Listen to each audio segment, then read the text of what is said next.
As Europe considers lifting lockdowns to get people back to work, I spoke to European Commissioner for Jobs, Nicolas Schmit. Commissioner, I would like to start by the current coronavirus crisis, as the International Labour Organization estimates that almost 12 million full-time jobs could be lost only in Europe because of this crisis. So, what can be done to address this issue? First, I think we have to keep as many people in their jobs as possible. That's what we try through the instrument of short-time work, the famous SURE instrument, which I hope can be adopted very, very soon.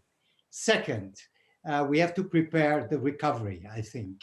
So we have to be very bold to restart our economy as soon as possible, and by watching certainly the health constraints. When I look at the different plans and also the proposals which have been made by the Commission, we really advocate caution and a progressive lifting of the lockdown, and especially taking fully into account the issue of health protection. But there are some EU countries that are hardest hit by this crisis, mainly Italy, Spain, and other countries that their economies rely on tourism, on activities that are really hit by this crisis. But it's clear that those countries will have a quite heavy burden to bear.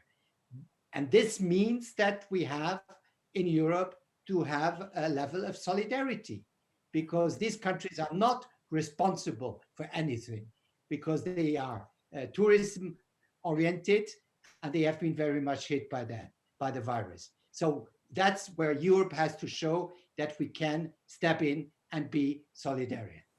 What do you mean by saying solidarity? Because recently we Well, hear everybody speaks about solidarity, but actually they don't mean the same thing. The point is, we have to be all aware that the difficulties of one member state very rapidly can become the difficulties of all of them.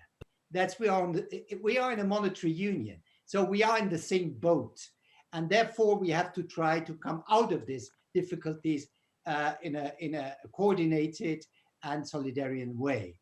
If we are not managing that, then we are threatening the whole project, and this I hope so, at least nobody really wants.